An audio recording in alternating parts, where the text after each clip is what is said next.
Welcome back to the week number 4 of the August stained glass pattern kits. And of course, we've got our first 3 weeks here with the beagle, the acorns, and the butterfly. And now for the week number 4, we do have our cat pattern. So we are going to go ahead and get started with that.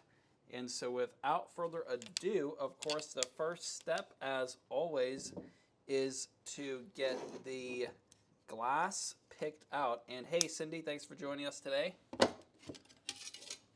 All right, so with our cat, I'm probably going to have to look at my notes here. But I think that we're going to be using these 3 colors of our kit. So what we are going to do for the facial area, I'm probably going to use some of these lighter glass. Hey, Mary, thanks for joining us. So we're going to get these all laid out here. Let's see. And this is going to help us kind of pick where we want these. Now for the lighter tan, I'm going to pick for the tail. And I am going to mark which direction I want each of these pieces to be. So let's see, probably something like this, like this. Probably do this one, something like this.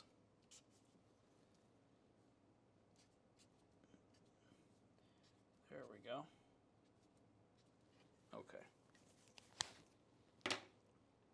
Now, let's see here. How do we want to do this? I think that we are going to do this one with the lighter tan. So we'll kind of get it over here. And we'll go ahead and do this one lighter also. And then this middle one for that kind of two-tone, I'm going to do this in the darker. And then I think we're going to go back to the lighter for this one.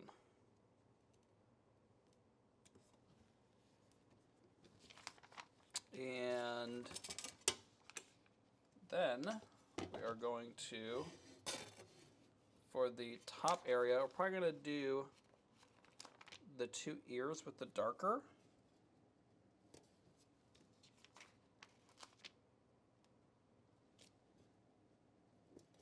And I think we're going to do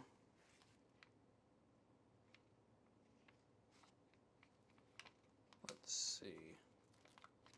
This one we'll go ahead and do as the darker. And I think these 3 kind of around the face, we'll do it the lighter.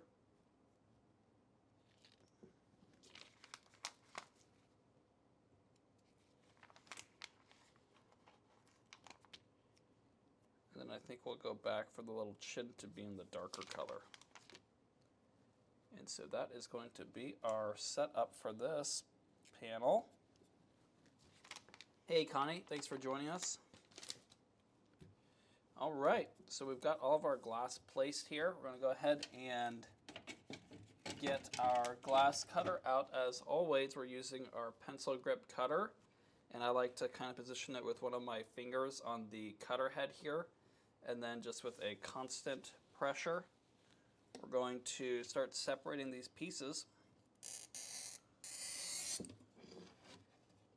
And so what I like to do is to get all of the pieces separated from the main glass, and then we can cut them down from there. And I hope that everyone's doing well today. Had a good little break last week.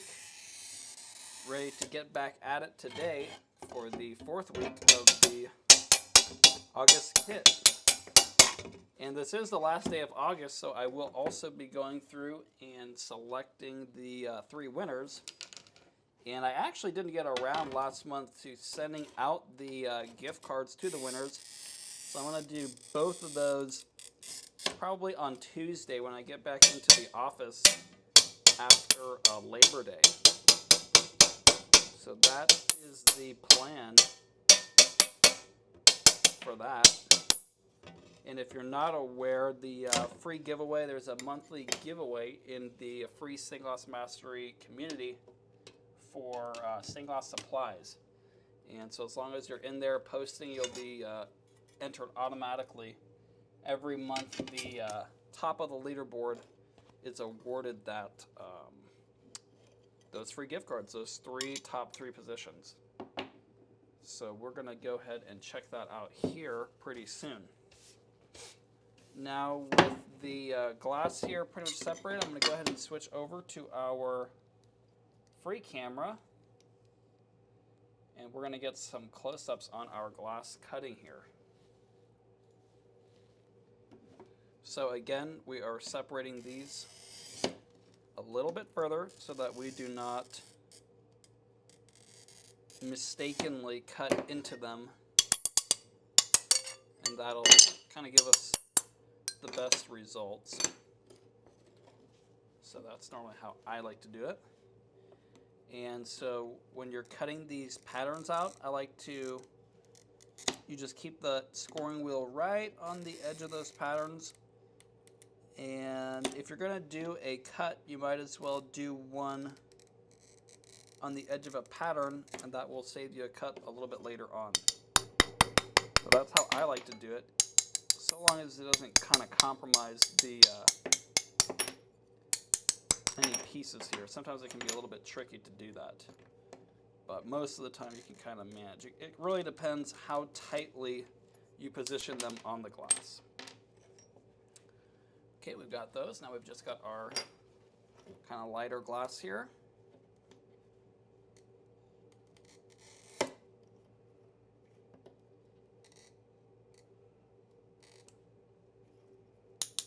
Now these smaller pieces, you have to really make sure they're kind of stuck on there well. They do have a tendency to kind of move around a little bit. So that's pretty much all of our pieces here. We're going to go ahead and get to actually cutting all these out. Now what I like to do is to score all the pieces first and then go back and break them with our grosers. So let's go ahead and take a look a little bit closer here. So I will just bring that cutter right on the edge of that glass, just like that.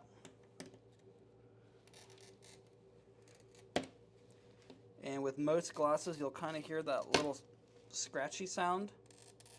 That's just the sound of that kind of scratch in the glass with the scoring wheel. And that'll be the weak point that our glass will hopefully break on. That's kind of the trick. Call this a glass cutter. Really, it's just a scoring tool. It's not an actual cutter.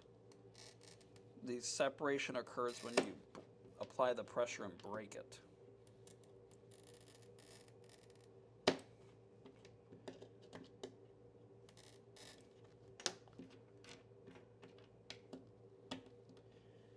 And so August, we had a few animals here. We had a cat and a dog. Wondering if we have any cat lovers here. And I think this is actually our second cat that we've done. Yeah, it actually is. Over here, I forget which month this was. We did do one here too. Lots of animals that month.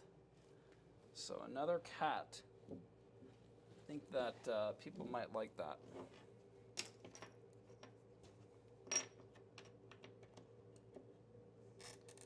I actually am unfortunately allergic to cats. I do like them a lot, but I am allergic. But not allergic to these cats that we're making today.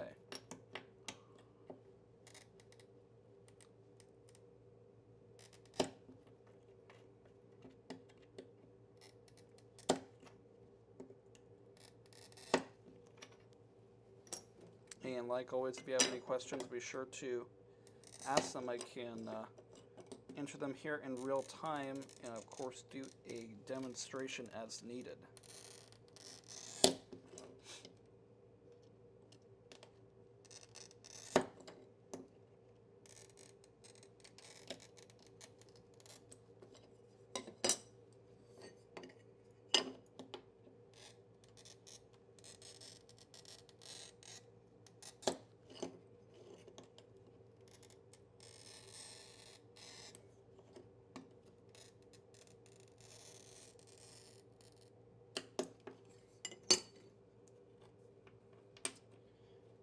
Mary is a cat lover. Got a few cats yourself? I think that we might have talked about this last time. We made the other cat.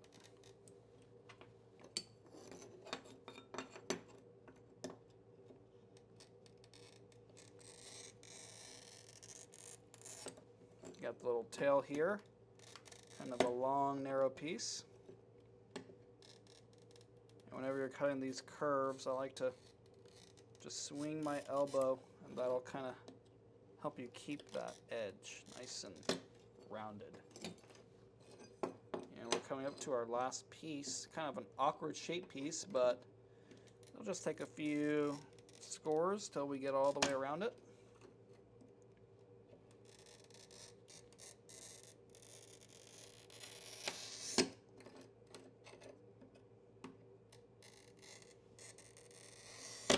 And right here we've got a pretty tight inside radius, so we're going to do a few step downs.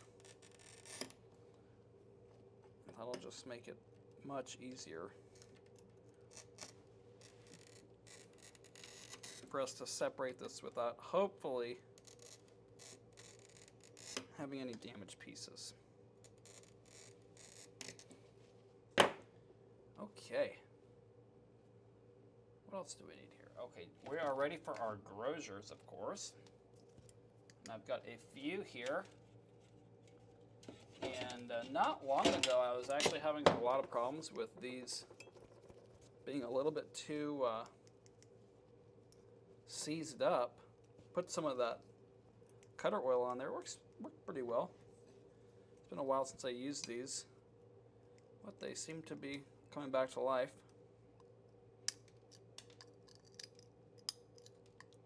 So if you don't have any WD-40, you can try out some of that cutter oil. Actually worked pretty well.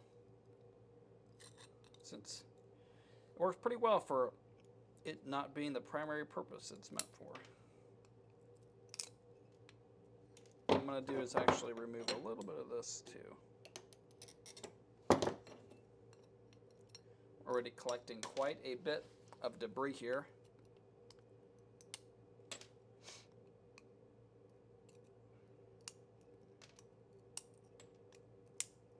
And that's kind of the magic of that little step down. You can just take little parts out. I'm actually going to use the mini grosers. These work really well for those two. And we don't have any breaks yet. And the wrong way anyway, so far so good. A few rough edges, we can take care of that on the grinder.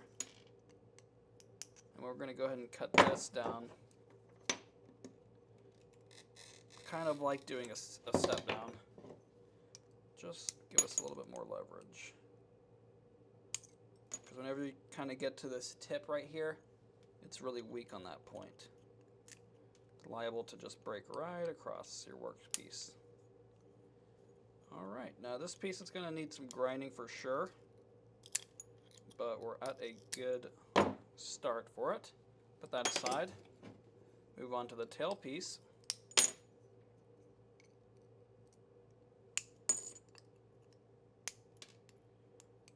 Take these down. We need to cut this just like that.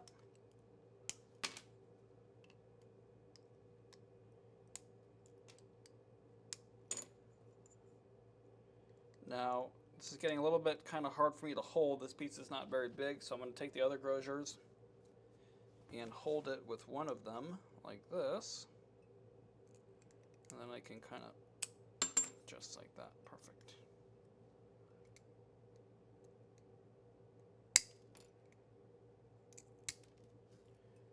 And we can clean the rest of that up.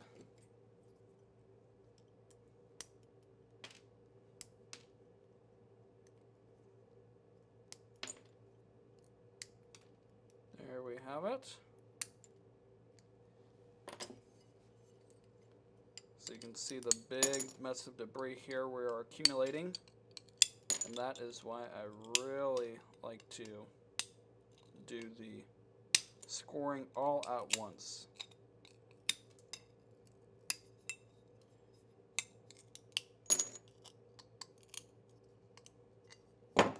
So you're going to have to, I like to do another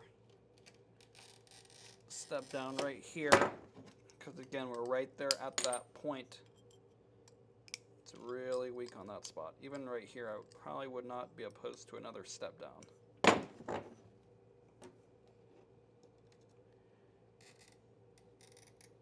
It's just a really weak spot right there.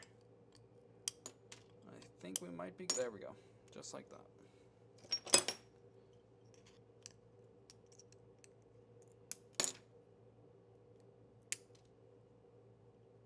Again, we're getting kind of a small spot here. There we go. There we go.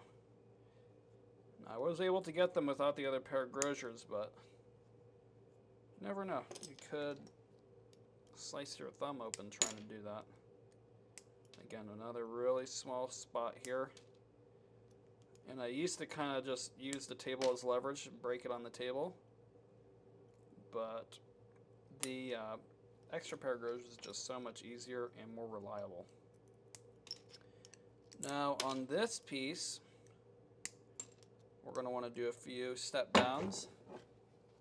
We've got a bunch of little inside radiuses here.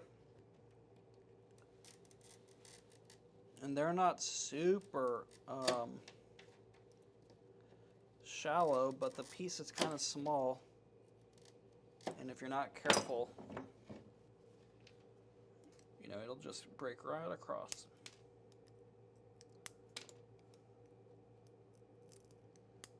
There we go.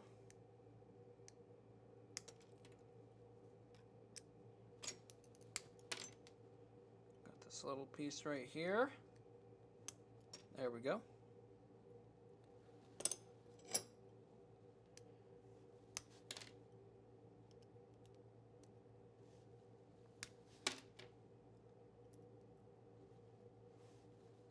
Way too small.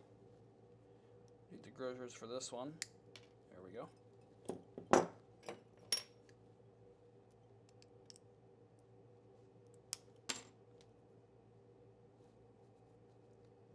Let's see here.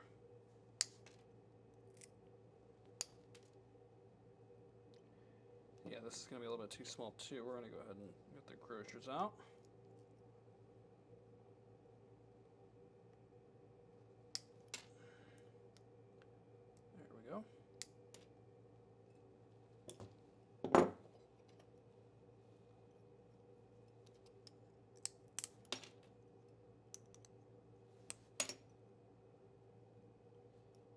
These are the little ears right here. There we go. And our last piece before it is time to begin with the grinding.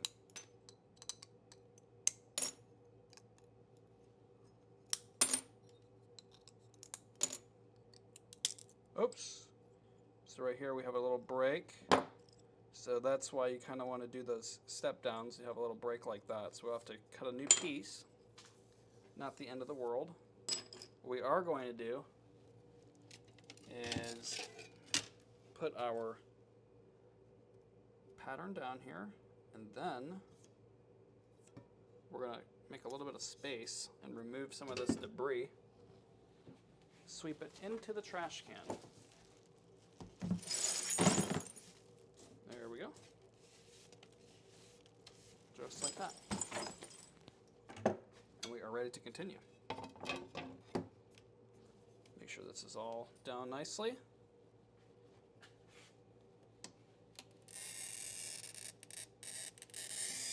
Go ahead and separate this.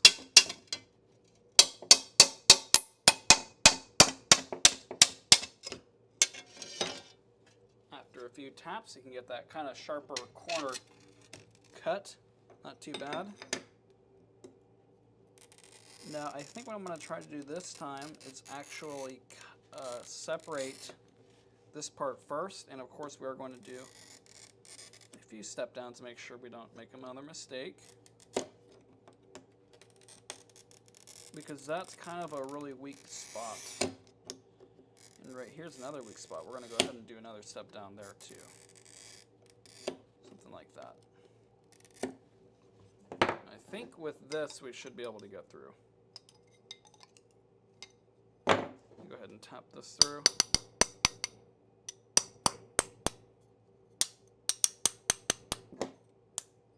There we go. I think we can, there we go. This is where it broke last time. There we go. Just that little step down really makes a big difference.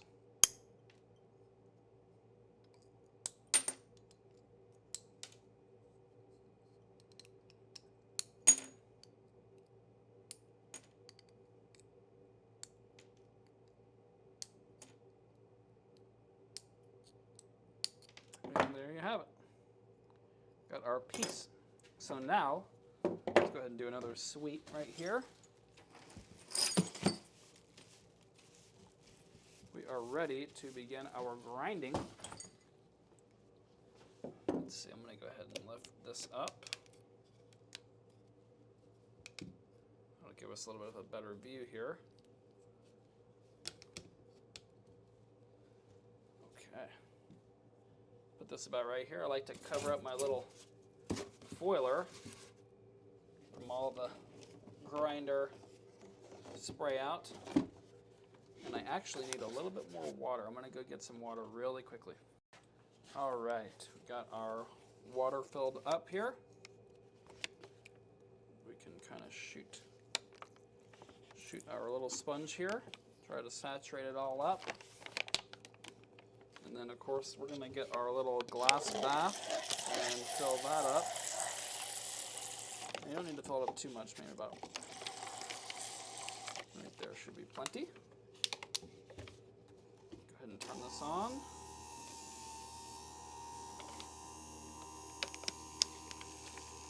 All right. So we're just going to pretty much grind all the color down to the white. And it's really not a whole lot to it.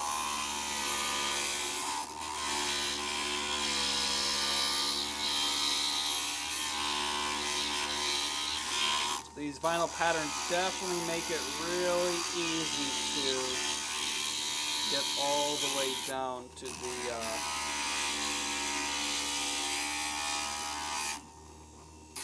glass. And we use a plotter to cut all these. However, many people use their Cricut machines. And I'm gonna have to look into that. See what that's all about. So after it's done, I will just do one more pass all the way around. I find that it makes the pieces fit a little bit better. Now this one's a little bit of a bigger piece here. It's gonna be harder to fit in our little glass bath. I'll probably just have to do a little extra cleaning on that one when the time comes. And of course, for the really small pieces, you want to kind of stick it down before you get started.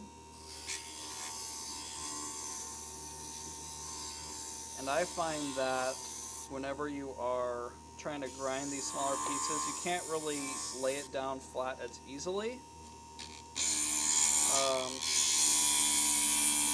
So it's not too bad. This one's a little bit big enough to do it still. When it gets really small, I find myself having to kind of hold the piece in my hand. And even right now, it's kind of hard to get to this spot right here on the side.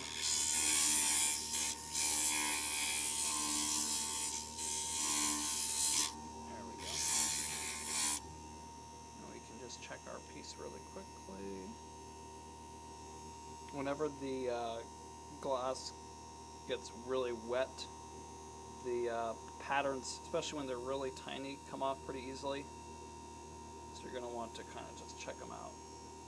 That's pretty good. I'm just going to do a little bit more with our 1/4 inch. And then I'm going to do one more pass like always. And before we foil them, we're going to do a little check. make sure everything is the right size. Go ahead and push this down.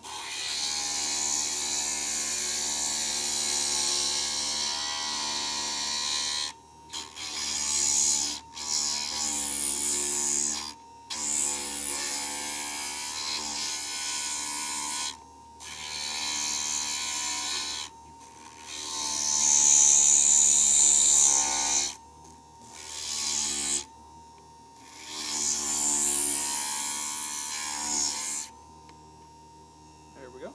Oh, well, I'll take off our little pattern. And I actually forgot I would like to do one more little pattern.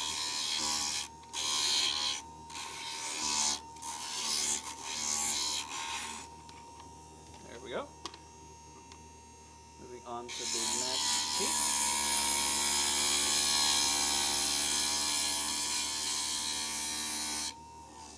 And of course, the better you do with your cutting, the less grinding you'll have to do.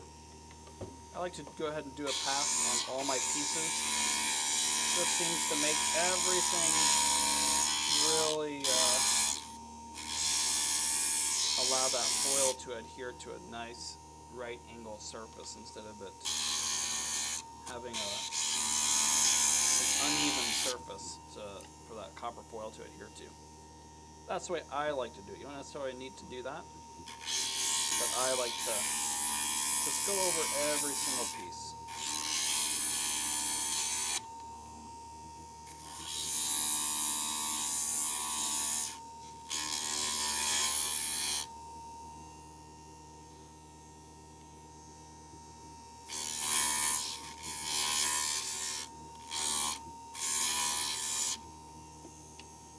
And this cat, it's a little bit of a tougher cut so far. So this one, I'm not sure I would really recommend it as a first project. Normally a straight line geometric pattern will be kind of your best bet if you're really kind of a beginner. So that is something you're probably going to want to look for. And we do have a few of those in the Spinglass Mastery community, so you can check that out.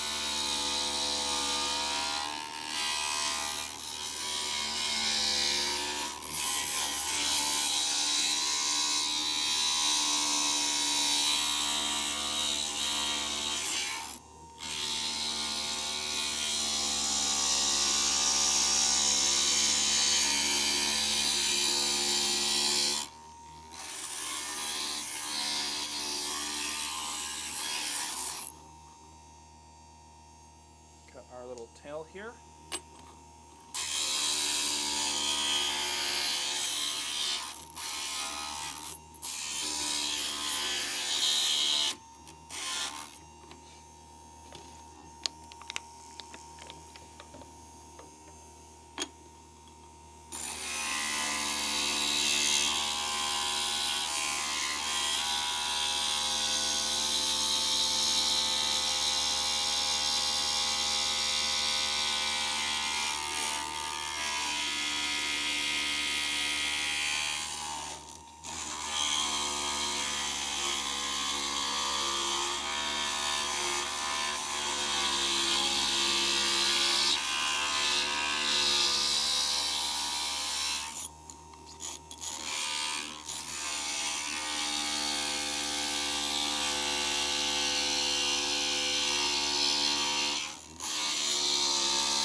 So definitely for me, the grinder is kind of a must.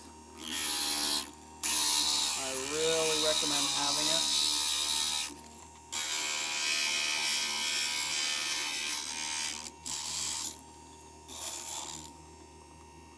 It is just really versatile and helps to, you know, fix a lot of mistakes. Oh, and Mary mentioned you got one of these grinders off Marketplace this week. How do you like it? Is it the Gryphon? But this is a they call it the Gryphet. It's a little tiny one. I've always liked it quite a lot. Just gonna spray these down a little bit more.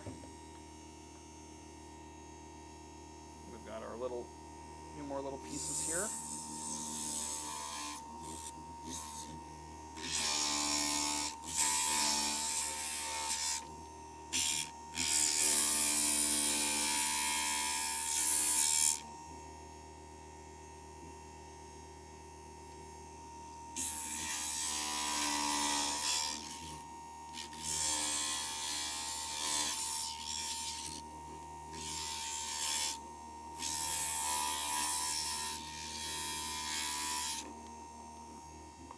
Go ahead and check this one.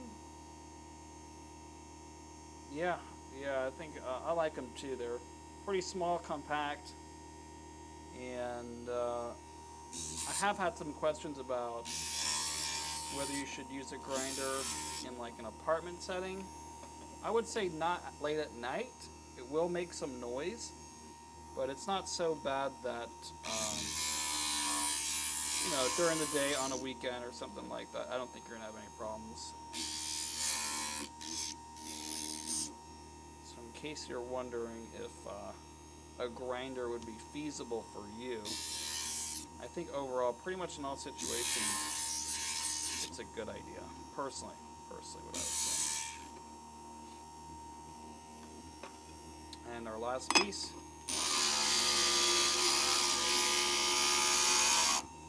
Make sure we've got some water in there.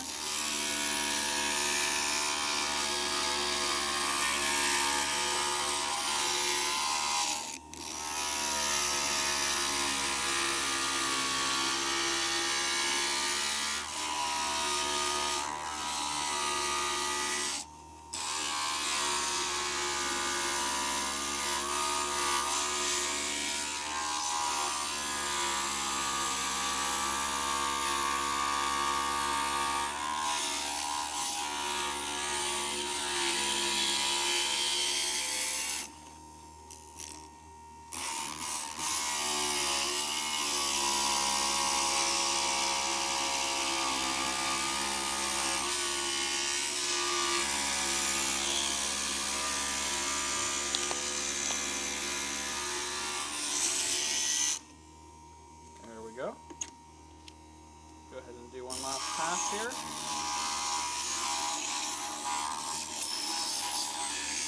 And now we need to go through and clean all of our pieces. This one I just finished it up, so it doesn't quite fit in our little bath, but we can go ahead and just clean it up just before it all dries up. I'm going to make sure to really get those edges really well. And we are going to be setting them on top of our pattern here.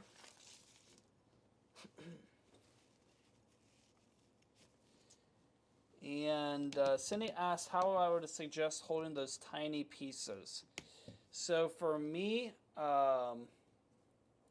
you could try using like some grosers. I don't think it'll work that well. I think too, in this particular grinder, it's got a little bit of a void between the wheel and the table, and that makes it hard. The little piece will just slip right in there. If there was no void there, if you could rig something up, either make a new little top or do something to get this table closer to the wheel, I think you would not have to worry about holding them. They just wouldn't fall through. So you might want to look into something like that. I've tried kind of using the tools like a grosers to hold them. It was kind of tough for me.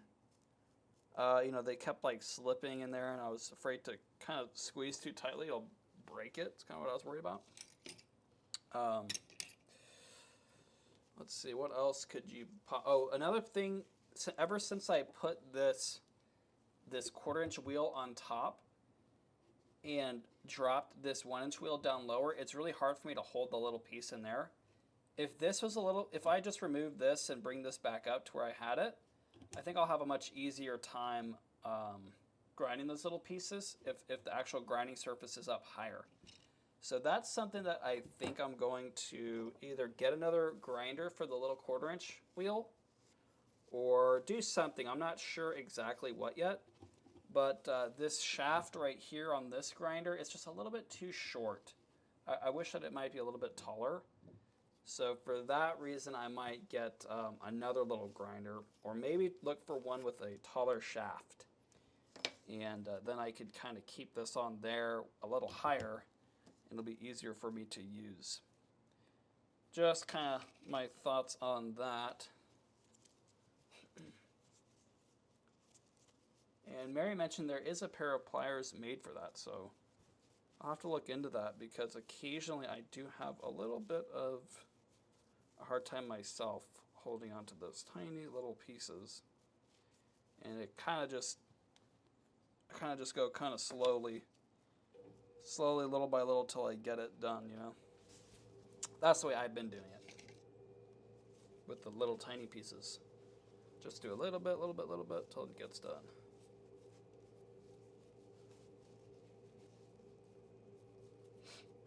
Got our little cat here.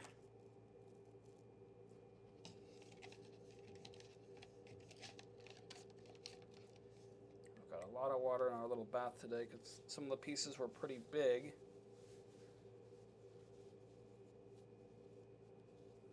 Kind of using this little disposable cup. It doesn't have a huge diameter, so the pieces have to kind of sit upright, and you need a lot of water to keep it all submerged. And I wasn't able really to submerge it all fully, but got it pretty much good enough.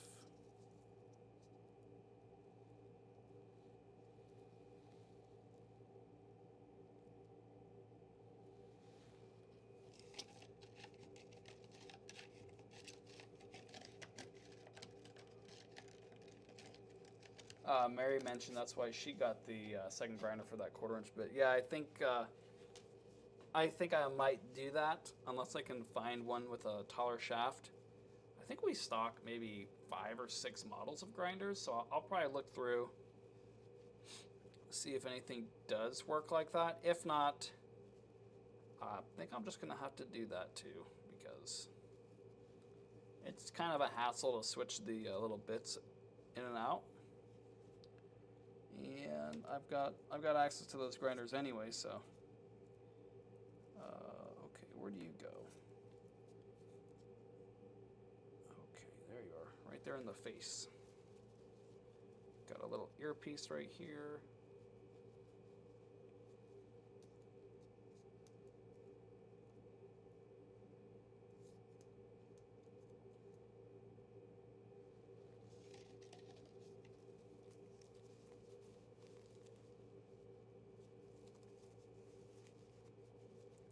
All right.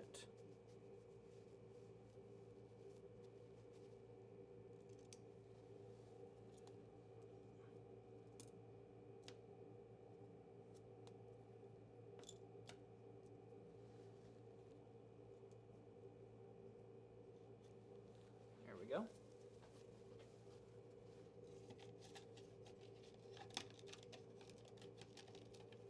There are little pieces in there. Hard for my hand to fit in there to get them out.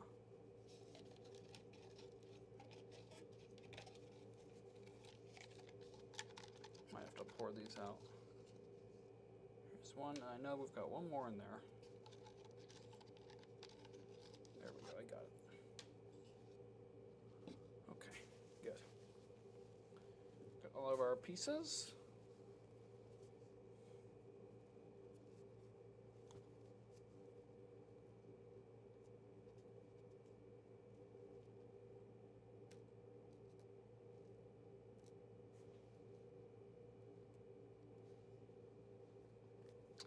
And that little piece that's near the eye, I'm not sure if we're going to foil that fully yet, or if we are going to leave it with a little white dot. I think we might leave it with a little white dot. I think it'll look a little bit better that way. Okay, now where did this go? I think it was on the front of the face. Oh no, it must have been right down there somewhere. There we go. our last piece here. And everything, we're going to see if it fits well.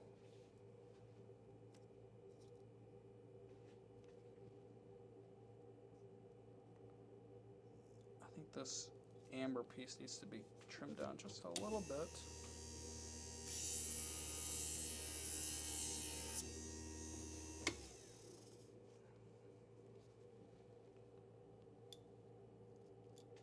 You want to kind of make all these little adjustments right now before we put some foil on there, because then it's really a lot more work to get it done. Okay, there we go. So we've got our little pieces here, and we are ready to begin our foiling. So we'll get out the Magnafoiler here, right into our workspace. See if I can give you a good angle of this.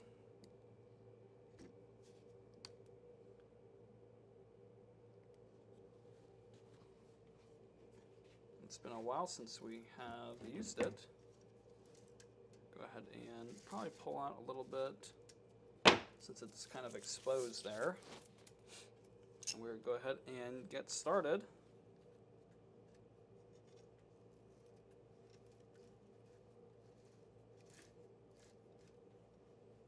Oops, we got a little bit of debris right there. I'm going to clean that off before we actually put that foil on. So it's good to kind of keep an eye on your pieces as you are working on them. This might be a little bit too close. Let's see if I can back this up a little bit. There we go. I think that's a little bit better. Of course, at the stop point, I'd like to just fold this thing over. Sometimes I'll even use the little fid. Bring it down. Open it up just a little bit. And then we'll bring it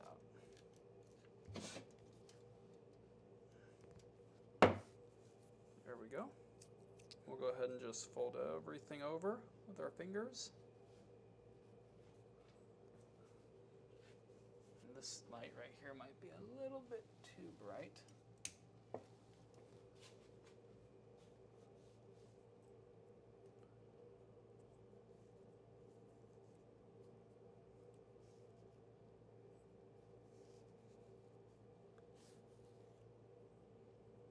Now it's pretty much ready to burnish. Put this aside for now.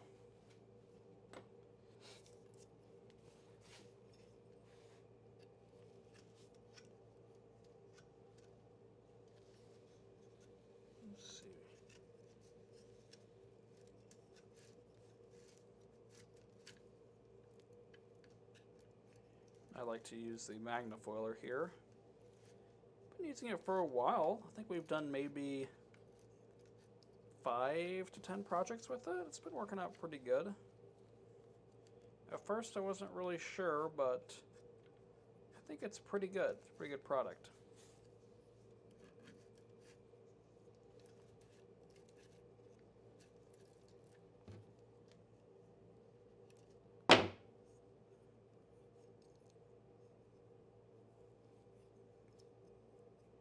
And we've got this kind of big inside radius here. With those, I like to go ahead and use the little fid. And I'll just gradually kind of push it down. And it a lot of the time keeps it from having any little rips. See that? So we'll do the same thing on the other side. This is honestly the best way I've seen to do this. I've tried it, kind of heating it up with my finger, going back and forth. But honestly, nothing has compared to that in terms of the speed and consistency of the result, which we like. So that has been a really nice thing. If you haven't given that a shot yet, you should. Works really good. And it's quick. Kind of surprised how well it works for how quick and easy it is. And again, we're going to fold down good bit of this, so it's easy to overlap it. And then we're getting right here, we'll just open it up, pull it up. Got maybe about ½ inch overlap right there. That's about all you need. Got another inside curve here. Go ahead and knock that down with our FID, just like that. And if it is kind of a shallower curve, I'll use my finger to kind of do that one. But the deeper curves, I don't really like to risk it. I don't like to have those little tears in there.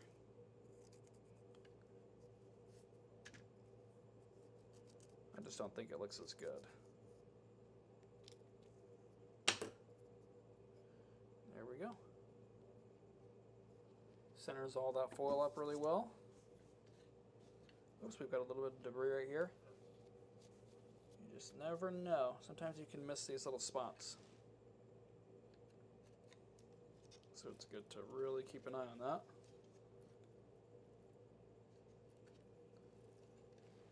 Oops. Sometimes this will come out of the little foiler. You just have to open it back up with the little lever. There you have it. Getting back to the start point, go ahead and fold all that down.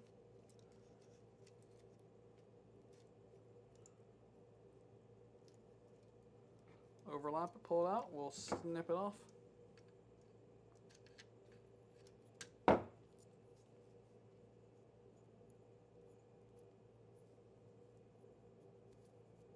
Oops, I just did the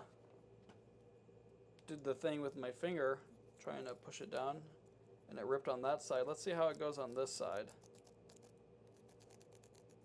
On this side, no rips. Fortunately, on this side, I already did it, but we can do a little repair on there. See how that goes.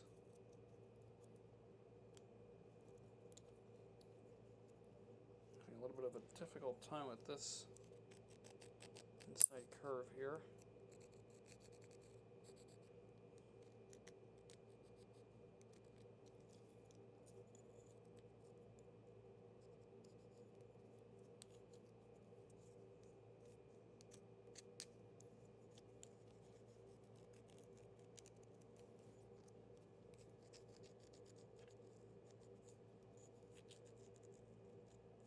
Can be sometimes a little bit easier to kind of fold that foil over on the tabletop instead of trying to hold it in your hands, but I won't be able to keep anything on camera if I do that.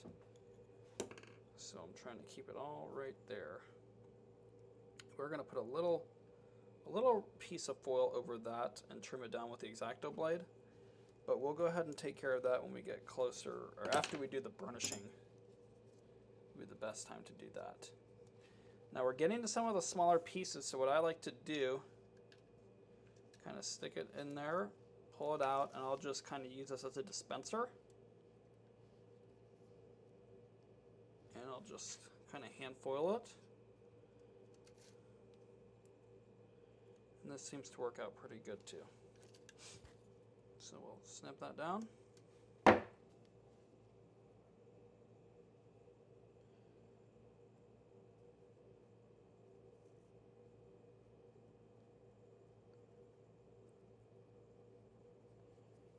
Fold all that foil down.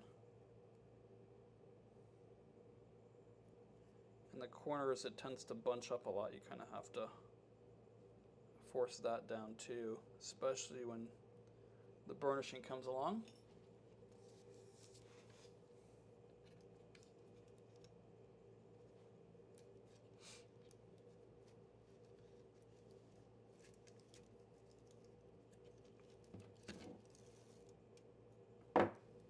See if we can get this.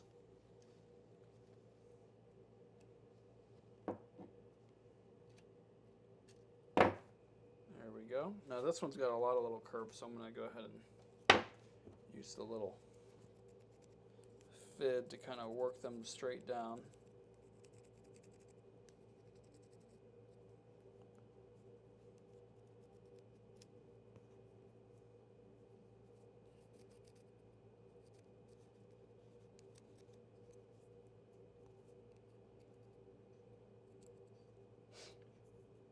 There we go.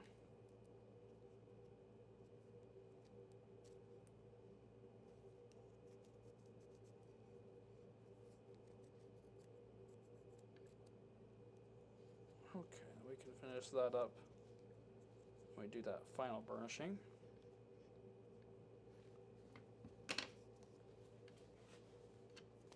This one's definitely too small to fit in there. We'll just do this one by hand.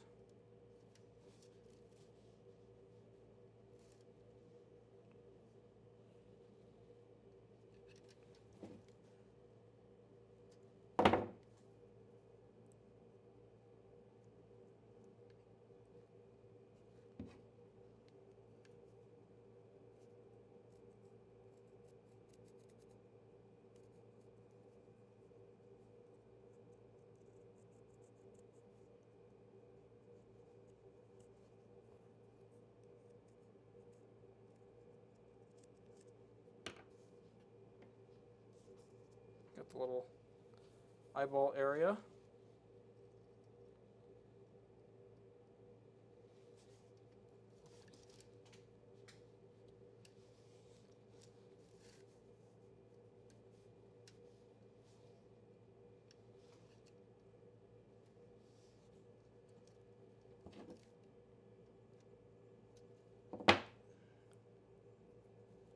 This piece is pretty small. We can choose to keep it full soldered, or we can choose to keep it with a little bit of the gray showing, kind of like a little eyeball area.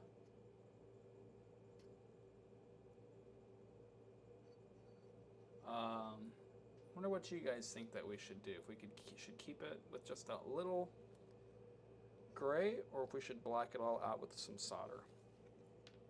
I think the little gray would work a little bit better personally.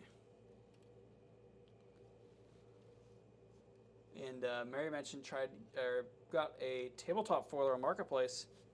Let me know what you think about it. I personally haven't had much luck with it.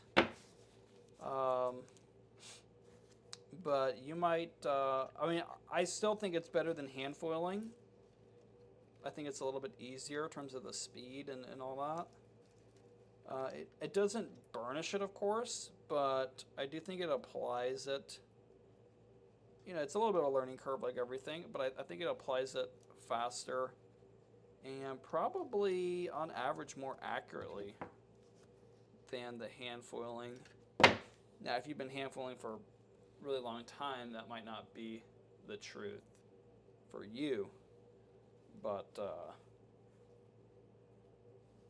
at least for me, I was able to pick that up much faster than the hand foiling in terms of the speed, you know, pieces per second type thing. And yeah, I think so, Mary. I think I'm going to lean towards showing a little bit of that gray. We've got a few more pieces here, and then it's time to get to the burnishing.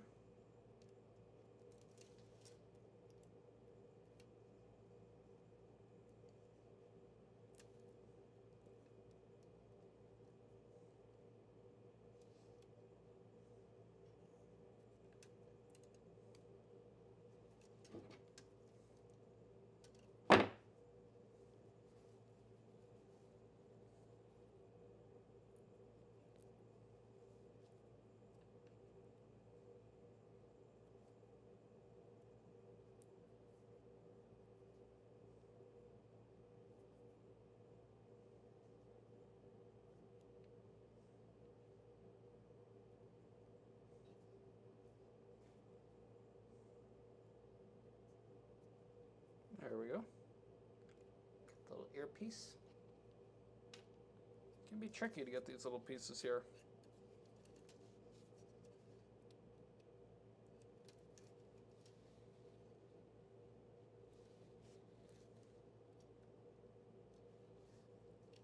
I might need to start making these patterns a little bit bigger. My original idea was to make them about 6 by 11, I think. There's an envelope size that you can ship with a stamp. And so that was kind of the original idea as far as the size. It's about this size, pretty much, that envelope is. And what I might end up doing, instead of shipping one little pattern, 6 by 11, I might do, on the same sheet, I might do one per sheet. And then that will make the pieces a little bit bigger and a little bit easier to use. Now the only problem is it's going to use a lot more glass. So I'm a little bit worried, I haven't tried them that big, but I'm hoping that they will, we'll still have enough glass with the 4 pieces per project. I mean, so far we've had a ton of extra glass, so I'm not too worried about it. But you really just, it's hard to tell until you've actually started to do the projects. So maybe on the next month, I think we'll go ahead and do that for September. I'm going to go ahead and double the size of the pieces here. And so this cat will have taken up the full area here. That'll make the pieces a little bit bigger. I think it'll be a little easier to work with. And hopefully we'll have enough glass for it, but we'll see. We're going to give it a shot. We're going to give it a shot in September. So please be patient if you do purchase those kits. I'm hoping we're going to have enough glass. I know for sure we've had well more than enough with the current size. So worst case scenario, we might have to go back to that. But as of right now, we are going to give that a shot for September. And then we won't have to worry about the small pieces as much, because I have noticed that being a little bit cumbersome even on my end. And I do think that the patterns will still work out. It might come down to, if you break a piece in cutting, you might have to add a little copper foil line, which is not the end of the world. Most of the time it'll look good still. That would be in order to avoid actually ruining the or having to cut another piece if it's a large piece. So we're going to give that a shot, see what happens.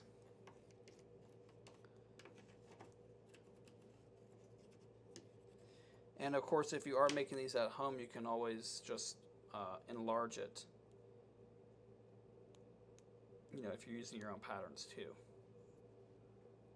So this is the one we need to do a little repair right here. We're going to add a little bit of foil.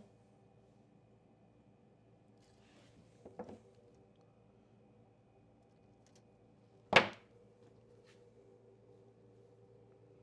we go. And then we are going to get our little X-Acto blade. And we're just going to trim this down right to size, just like that.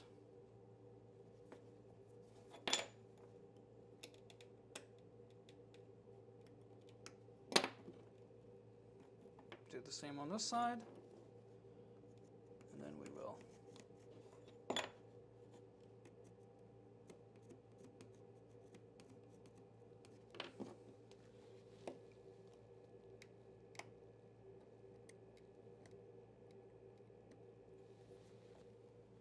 okay, there we go.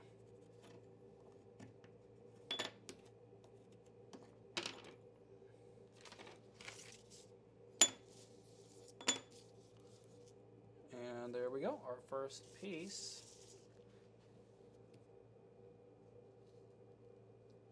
Okay. So we'll go ahead and keep stacking these up.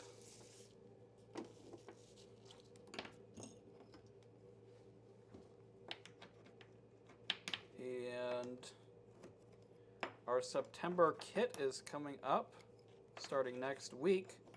So if you're interested in that, check it out in the school community. And I will, let's see, should I be putting I'll put some links too in the descriptions. And I think that will, not in the descriptions, in the shopping links. If you look for the shopping links, it'll link you right It'll have the picture of the product and it'll link you right to the product if you want to purchase that. So if you are interested in that, you can check that out. And of course, all the tools that you see me using in all of our videos, we do sell. So if you're interested in any of those tools, you can check that out on our store at calvineglass.com. And Mary mentioned that using the angled end of the FID on the sides works great if you have glass laying on the flat on the table. Yeah, oh yeah, I like that too. I know that sometimes I have a problem. I tear it if I push a little bit too hard. I really like this curved side, and it sort of just seems to find the right amount of pressure. At least that's kind of what I've been noticing. But I especially like this for the texture. The tip of this FID, to get into all that texture, can be really helpful. And of course, when I do the burnishing, I like to do the edges first. Try to push out any of that air and get them ready to get the faces ready to be pushed down, so we don't trap any air in there. And then just applying a pretty consistent force, not too hard. Especially these are flat glasses, so they're really easy to burnish. Sometimes with the textured glasses, they can tear and it can be a little bit more cumbersome. You have to take a little bit more time with those. And Mary, I'm going to check out the October kit. I'm not sure why it says that. I'm going to have to check that out. Definitely we've got them in stock. Thanks for letting me know.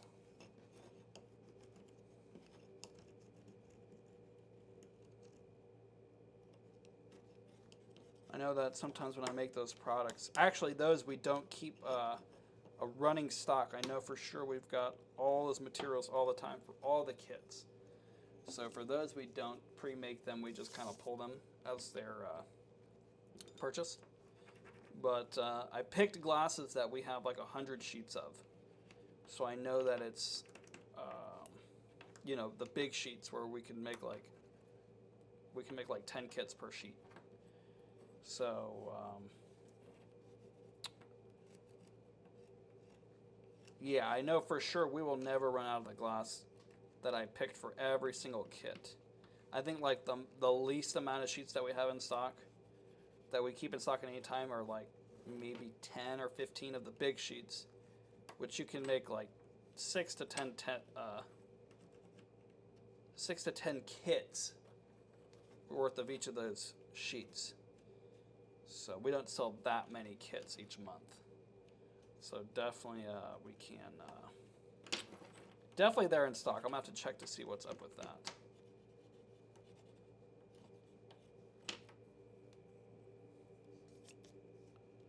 All right, got our little tail. Now for the tiny pieces. Everyone's the bane of everyone. The little tiny pieces. They are definitely a little more cumbersome to work with. So if we can get that ironed out, I think it's gonna work out good. Of course, this is the first time, at least to my knowledge, that I've seen anyone do the sort of a monthly kit like this with 4 glasses making different projects. So it's a little tricky trying to make sure everything's gonna work out properly and not have people without enough glass and stuff like that. So just trying to work out all those kinks here.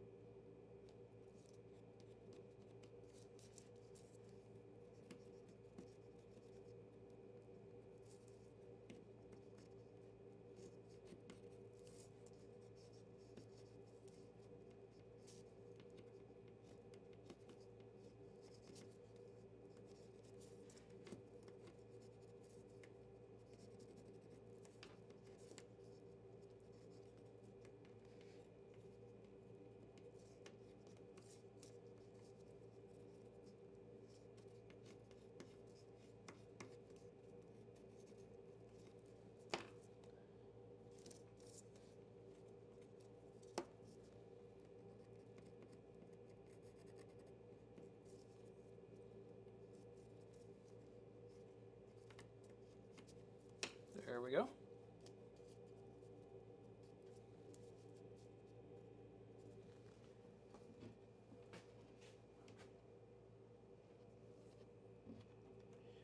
Oh, awesome, Mary. I'm glad that you like those kits.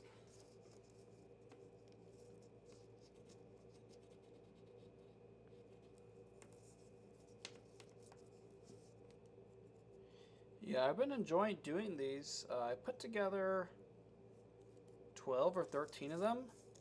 So I know we've got kits through the end, definitely through the end of this year, probably into April, May, something like that. And, you know, already pretty much ready. So they just kind of need videos, and then we'll be kind of complete with those nice video guides and everything. And I certainly appreciate everyone showing up to catch these live every single week.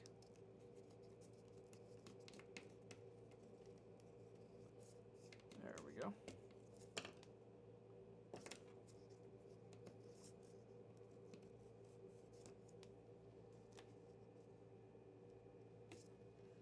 And we've got our tiny little pieces left. Kind of just have to do your best with these.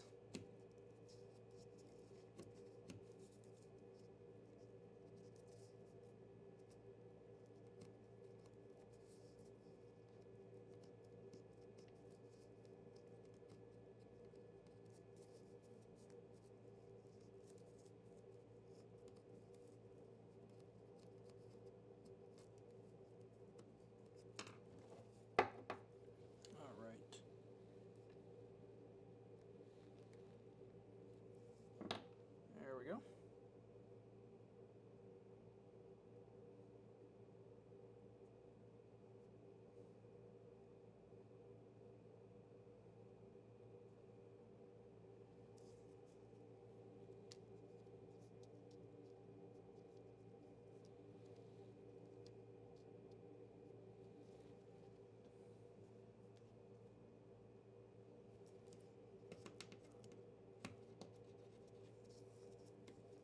Got this little, I think this is like a chin piece.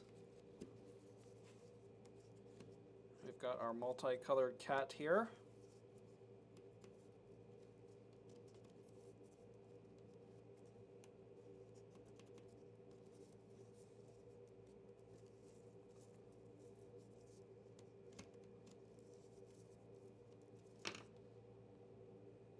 All right. See if we can get this in there.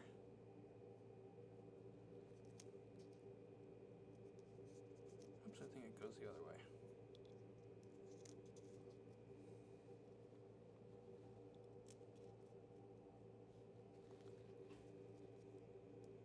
There we go. Everything's fitting together pretty good so far. Quite a few little pieces right there in the head area.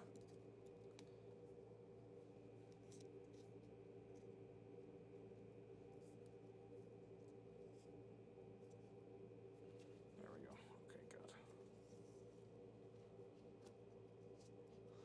Yeah, it would have been good. Fortunately, this kit did not have any green glass. Now, if you do have green glass, you of course can substitute. I know that in our past kit, we did have a blue-greenish glass, and that we did the other cat with, and I believe that we used it for that glass, for the eye of that cat. And so if you did purchase that kit, you can of course substitute that in for the whitish glass.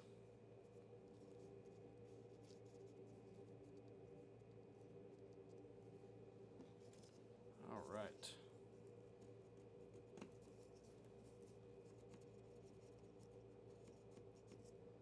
Yes, a calico cat.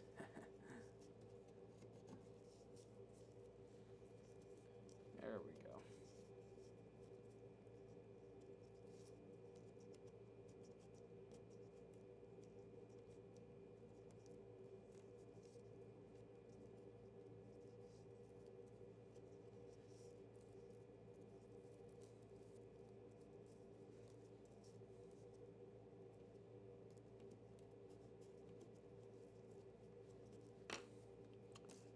right, got our last little piece here for the ear. And we are ready to begin soldering. I'm going to go ahead and turn on the iron. And while that is heating up, I'm going to go ahead and get my blue gloves on. And let's see.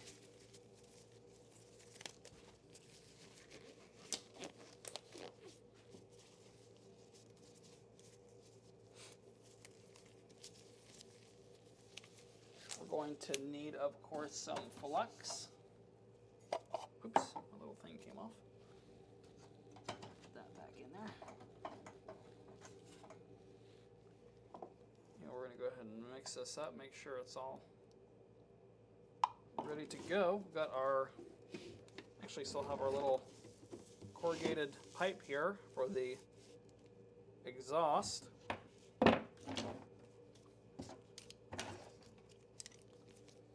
Let's see, we can get some tools out of our way.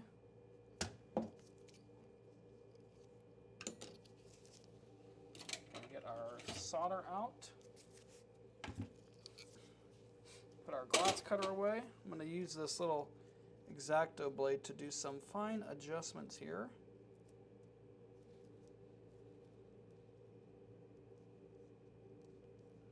Sometimes my fingers can be a little bit too crude, knocking stuff all over the place.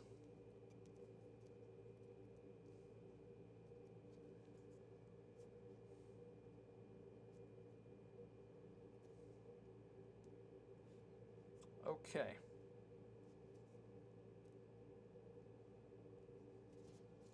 Leave that right there where it's at. We're going to do a few little dabs of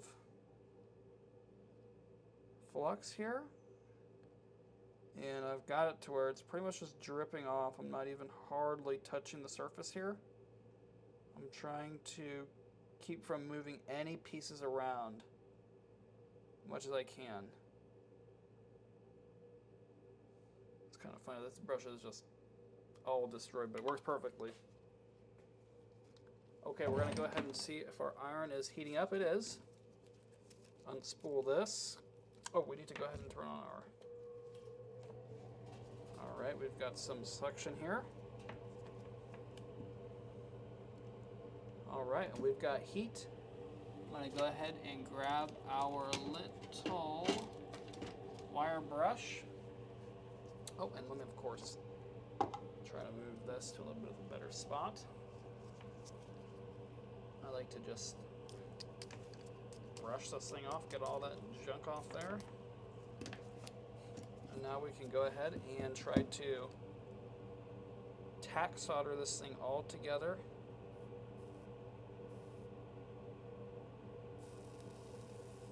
Sounds like bacon sizzling.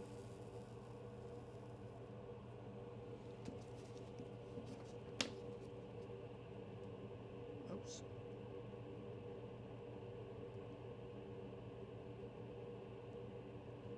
There we go. Piece was a little bit off.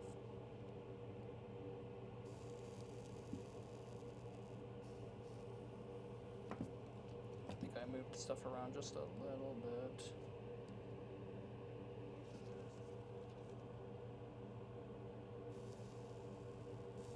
There we go.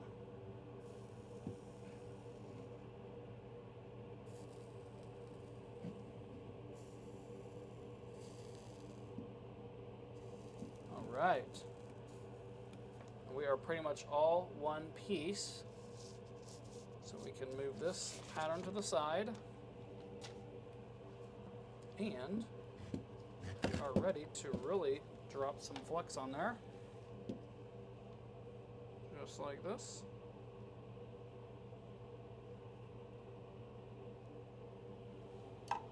There we go.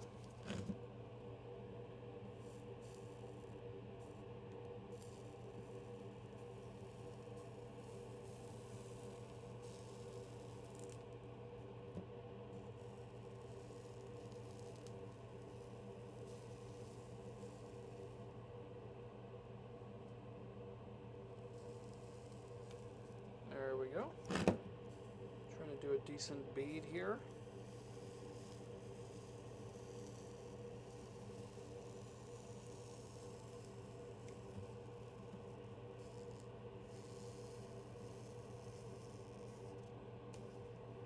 And I like to leave it on as heavy as I can on the perimeter. It'll make the edge beading just a little bit easier when the time comes.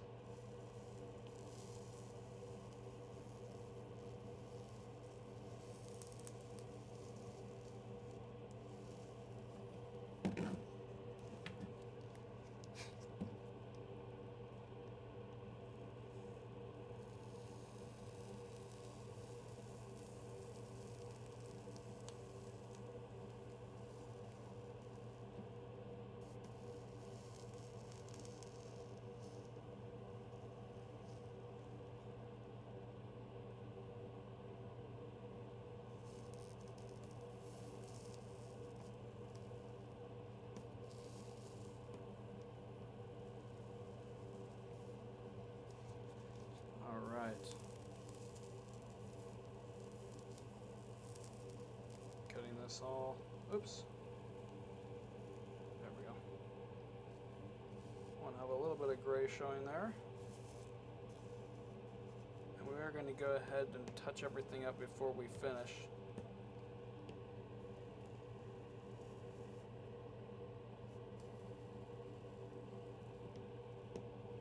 All right.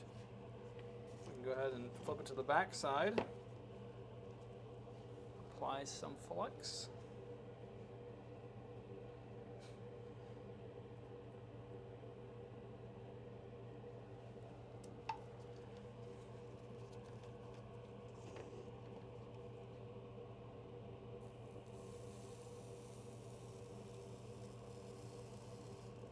Try to do some nice beads if we can. This is going to be pretty much the finished solder. To unspool this a little bit. And I keep intending on getting some more 6040 or some lead free. Right now I'm using 5050. It's a little bit of a higher melting temperature than the 6040, and so it is not as runny. So you kind of have to play with it a little bit sometimes.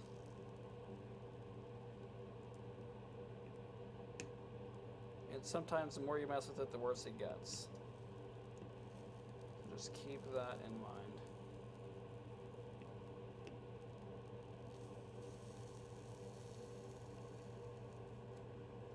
I think we might be getting a little bit of flux from the backside, kind of trapped in between the two sides. And of course we are going to need our heat resistant gloves for the edge beading here shortly.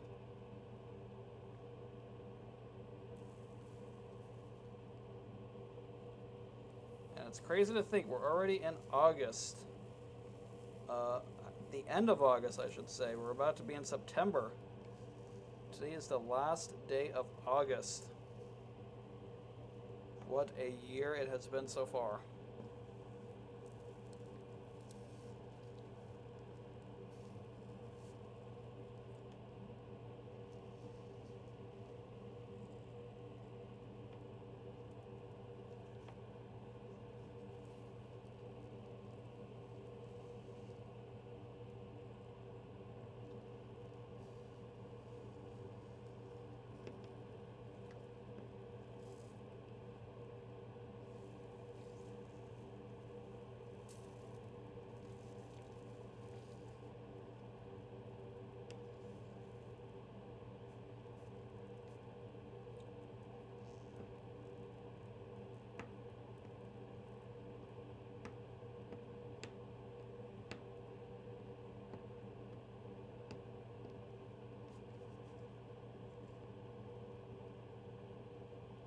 Try to smooth everything out nicely, as much as we can.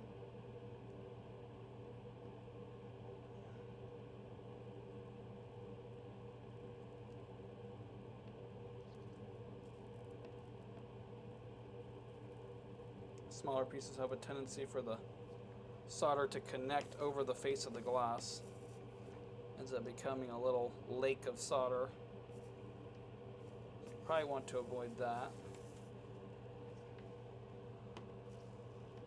And now with this side pretty much done, I think we're going to want to set up a little hook. We're going to do it right here between the two ears. Hey Bobby, thanks for joining. I'm glad that you are liking the videos and you found the patterns. Yes, next months are looking like another good time. I'm actually trying to remember what we are doing next month. Because I end up making these, you know, 6 months ago. So it's hard for me to remember exactly what we are doing. But I do remember them all looking like they're going to be pretty cool.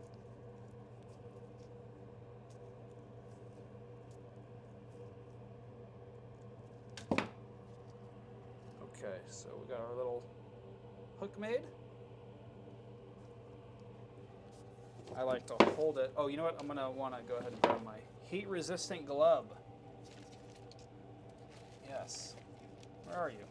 Here it is. Okay. Because we're going to possibly be needing to hold something. Okay, now the way I like to do this is put this on the edge here. Kind of like this. Because I need to, looks like we're torturing the cat. Okay. Your sibling ever do that to you when you were younger? They just hold you over the edge of the bed? It's kind of funny. Okay. So, we've got this right here. I'm going to flux that up. And what we're going to do is we're going to heat this up and let it submerge into that solder. Let that heat conduct through the wire. Oh, look, this thing is super hot, this iron. It just did it really fast, just like that. See, it kind of submerges in there. And then we're just going to want to cover this up a little bit. Kind of round out. It's got those, you know, I like to do a little braided wire for that, you know, that little hook, and so it really smooths it out if you put that extra solder on there, trying to make it just look nice and rounded. And we've got, Bobby mentioned a cardinal flower, penguin, and a watermelon slice. Excellent. I do remember those now. I'm especially excited for the penguin. I think pretty much everyone loves penguins. There's really no reason not to. You know, when you think about it. But anyway. Okay. So we are going to... Now we've got a ton of solder here. We really put it on heavy this time. And I like that we did that because I think it's going to look better. It's going to be stronger. And it's going to be a little bit easier to edge bead because we've got a lot of material to work with already locally stored on the piece all the way around it. So we might have to do a few little touch-ups here and there at the end, which is to be expected. And it looks like this foil has already received a little bit of flux because it is taking the solder pretty well and easily. And I did just do this area. It's pretty hot on my hand here, so I'm glad I got these gloves. Even with the gloves, it's still a little bit warm.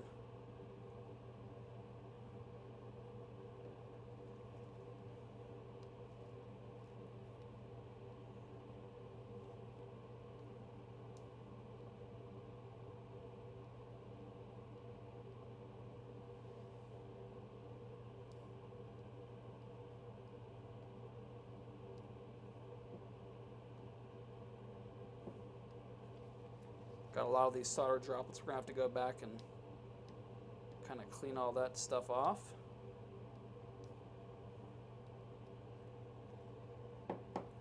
Making some good progress here today. The cat is the conclusion of the August kit. That's a good one.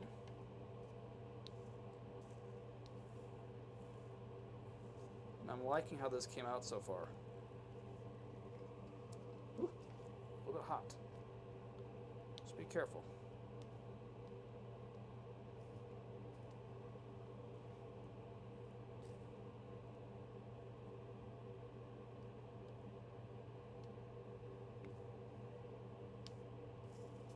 Oop, fell right on my glove here, but it sort of just rolled right off. So that's definitely, oh, and that's fell on there too. Definitely want to have some heat resistant gloves. It's it is a minimum requirement.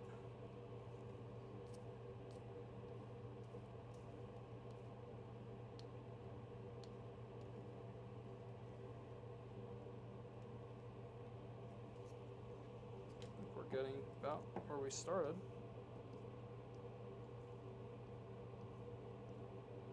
Then we need to kind of go back around and on both sides make sure everything looks pretty good, nice and neat.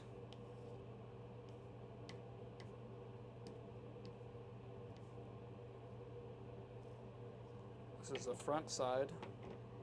Really want to make sure everything looks good here, much as we can. Remember, sometimes the more you do, the worse it gets.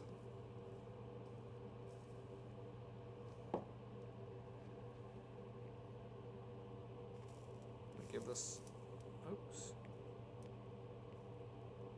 it's a little bit splattery.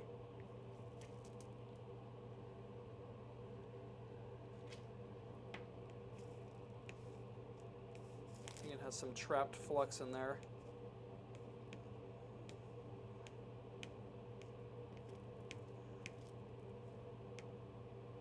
See what we can do. There we have it. Now let's go ahead and check out the back side here. I think we need to get our little wire brush, try to brush off a lot of these little solder droplets. And I would say we're pretty much ready to patina. Everything is looking really good. I am happy with the way it looks. We've got a little bit of copper showing right there.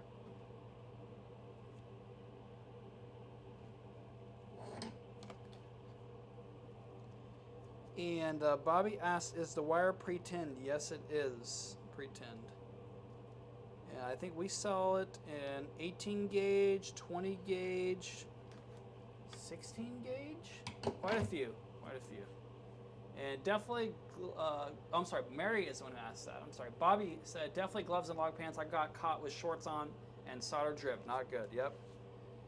Yeah, that's why I like to wear my apron too. Definitely keeps all